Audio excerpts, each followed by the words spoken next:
Assalamualaikum warahmatullahi wabarakatuh. Perkenalkan, saya Silva Triananda. Saya Mauludi Fitnabila. Di sini kami akan menginterpretasikan hasil regresi dari mini skripsi kami yang berjudul Pengaruh Inflasi, Indeks Pembangunan Manusia, dan Jumlah Penduduk terhadap Tingkat Pengangguran Terbuka di Indonesia tahun 2001 sampai 2020. Untuk menganalisis ini, kami menggunakan aplikasi yang bernama Stata.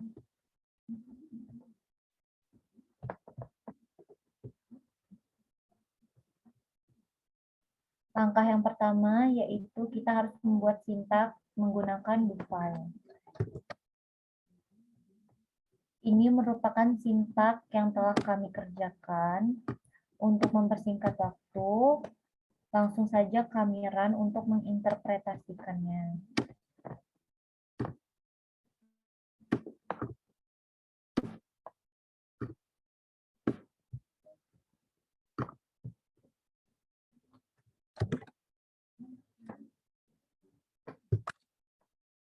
Untuk merunnya, bisa dipencet Ctrl+D.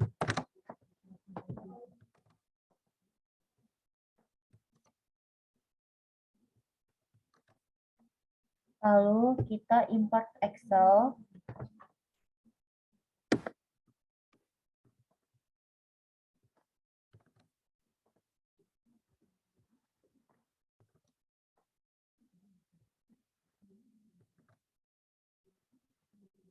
Ini merupakan data yang akan kita regresi.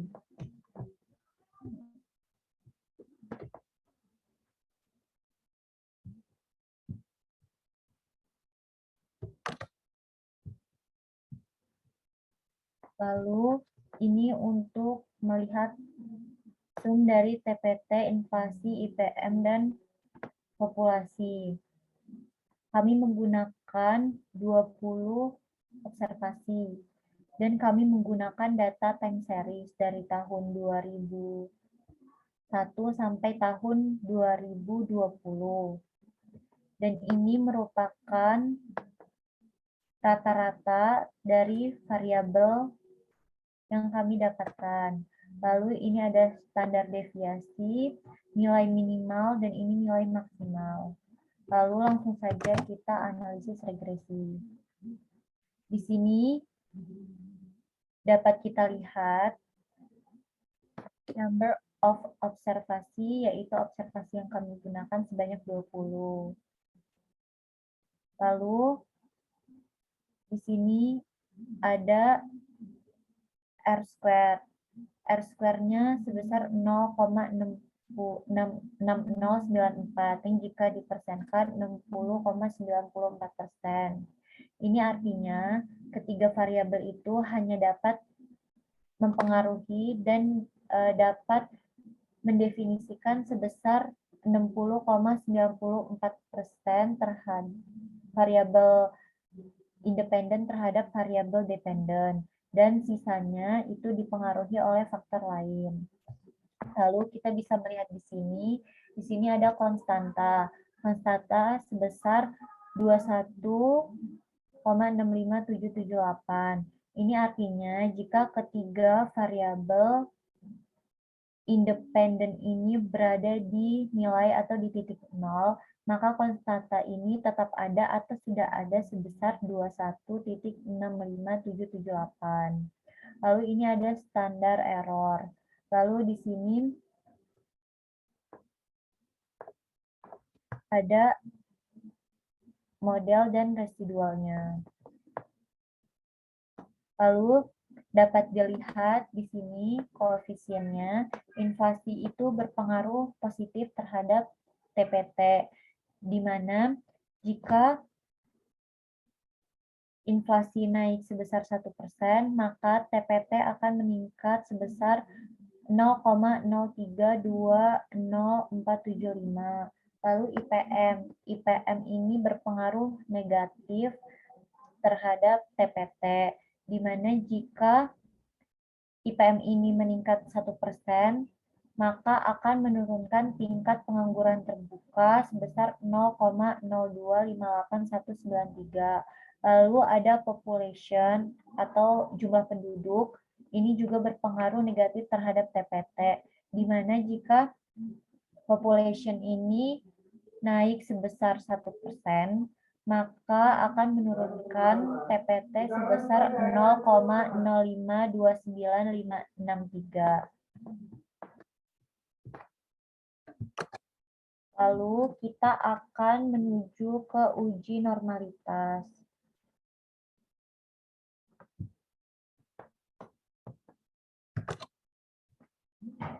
Di sini untuk melihat apakah variabel ini terdistribusi secara normal atau tidak, kita bisa melihat probabilitas chi-square-nya.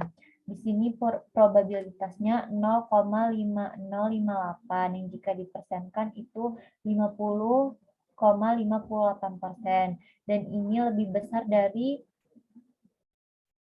5%. Jadi dapat disimpulkan bahwa variabel ini terdistribusi secara normal. Lalu kita akan uji multikolinearitas dengan menggunakan VIF. Di sini dapat kita lihat untuk variabel populasi itu VIF-nya 1,26, inflasi 1,25, IPM 1,2, dan VIF-nya memiliki rata-rata 1,18.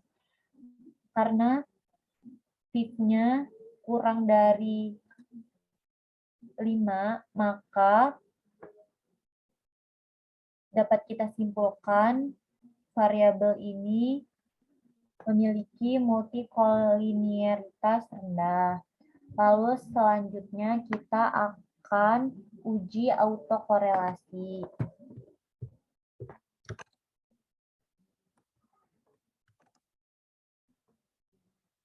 Uji autokorelasi ini dengan menggunakan uji Durbin-Watson. Dan diperoleh nilai statistik hitung D-nya itu sebesar 0,7509319. Sedangkan nilai kritis D pada alfa 5% dengan N20 dan K3 untuk DL sama dengan 0,998 dan nilai untuk DU-nya 1,676.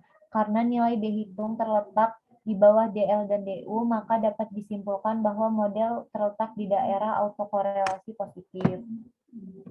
Lalu selanjutnya kita akan menguji heteroskedastisitas.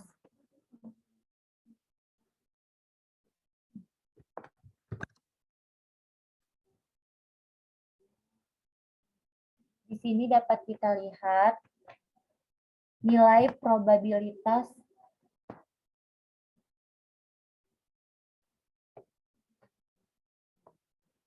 Di sini dapat kita lihat nilai probabilitasnya itu sebesar 0,0831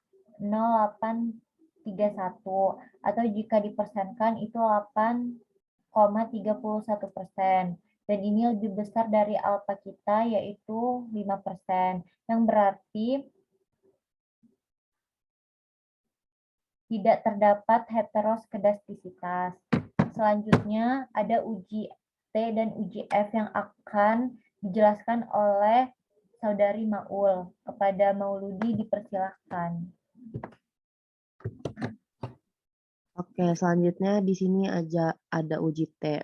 Dan sebelumnya saya ingin menjelaskan apa itu uji T. Uji T digunakan untuk mengetahui signifikansi pengaruh faktor independen individu terhadap variabel dependen dengan tetap menjaga variabel independen lainnya konstan. Uji T statistik ini digunakan untuk mengetahui seberapa penting masing-masing variabel independen dalam menjelaskan variasi variabel dependen. Hipotesis berikut diuji dengan menggunakan uji T untuk melihat apakah setiap variabel memiliki pengaruh tunggal terhadap variabel terikat. Nah, ada uji T antara TPT dengan inflasi. Bisa kita lihat dari bahwa nilai T hitung sebesar negatif min 0,4909 dengan p-value sebesar 0,6291 dengan DF 19. Karena nilai p-value 0,6291 lebih dari batas kritis 0,05, maka keputusan hipotesis adalah menolak H1, atau yang berarti tidak terdapat perbedaan mean yang bermakna antara kedua variabel Y dan X1. Dan kemudian ada uji T antara TPT dan IPM.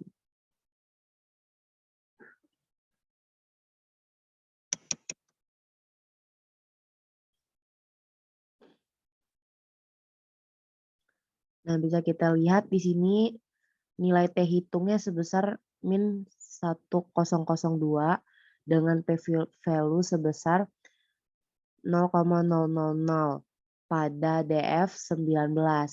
Nah, karena nilai p-value 0,000 lebih kecil dari batas kritis 0,05, maka keputusan hipotesis adalah menerima H1, atau yang berarti terdapat perbedaan mean yang bermakna antara kedua variabel Y dan X1. Dan selanjutnya ada uji T antara TPT dengan jumlah penduduk. Bisa kita lihat juga hasil dari nilai T hitung diperoleh sebesar min 41,2309 dengan nilai P sebesar 0,000 pada DF 19. Karena nilai P sebesar 0,000 lebih kecil dari batas kritis 0,05, maka keputusan hipotesis adalah menerima H1, yang berarti terdapat mean, perbedaan yang signifikan antara kedua variabel Y dan X.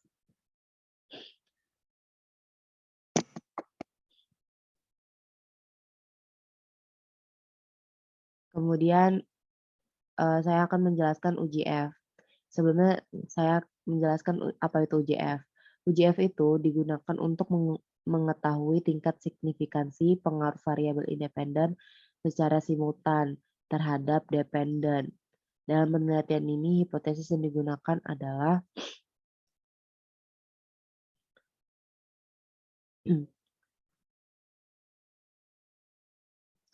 interpretasi hasil uji F sebagai berikut. Dengan F 3,16 yang berarti uji F pada DF 3 dan 16, di mana DF 3 berarti jumlah variabel yang diuji min 1, yaitu 4 kurang 1 sama dengan 3 variabel. Sehingga 16 adalah jumlah observasi dan jumlah variabel yaitu 20,4 sama dengan 16. Selanjutnya nilai uji F 0,0015. Jika nilainya lebih besar dari 0,05, maka uji F menolak H1 pada taraf signifikansi 5%, atau yang berarti semua variabel independen secara simultan tidak berpengaruh signifikan terhadap variabel dependen. Kemudian hasil interpretasi pada tabel di atas yaitu R² berarti koefisien determinasi berganda yang nilainya 0,66094. Sehingga semua variabel independen dapat menjelaskan variabel dependen sebesar 60,94%. Dan sisanya yaitu diperoleh hasil 39,06% yang dipengaruhi oleh variabel lain di luar model regresi. Dan edges R² sebanyak 53,62%. Variasi yang ada di dalam variabel terikat dapat dipengaruhi oleh variabel bebas. Sedangkan sisanya sebesar 46,38% tidak bisa dijelaskan atau dipengaruhi oleh faktor lain. Oleh karena itu, edges² di bawah 70%, maka hal ini menunjukkan bahwa pengaruh dari kedua variabel bebas antara X1 dan X2 terhadap variabel terikat Y yang memiliki arti sangat lemah.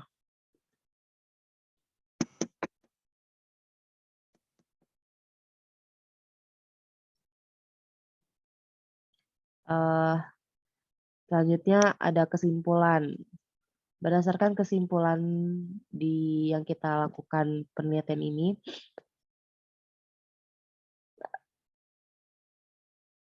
bahwa inflasi berpengaruh positif terhadap peningkatan TPT di Indonesia. Peningkatan inflasi akan meningkatkan TPT di Indonesia. Hal ini terbukti dari hasil regresi penelitian nilai koefisien variabel inflasi. Dan yang kedua, bahwa IPM berpengaruh negatif terhadap peningkatan TPT, yang berarti dapat diartikan IPM berpengaruh terhadap TPT di Indonesia.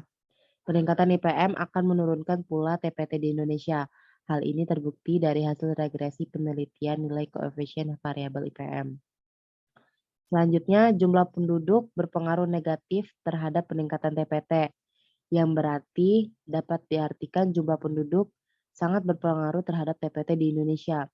Peningkatan jumlah penduduk akan menurunkan pula TPT di Indonesia. Hal ini terbukti dari hasil regresi penelitian nilai koefisien variabel IPM. Kemudian dari hasil regresi di atas bahwa variabel indeks pembangunan manusia dan jumlah penduduk secara bersama-sama berpengaruh signifikan terhadap penurunan TPT di Indonesia.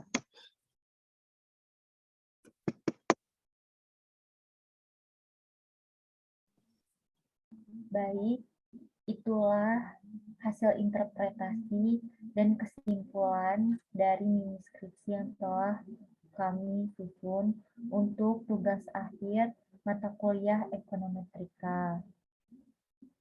Saya Silva Triananda, pamit undur diri. Wassalamualaikum warahmatullahi wabarakatuh.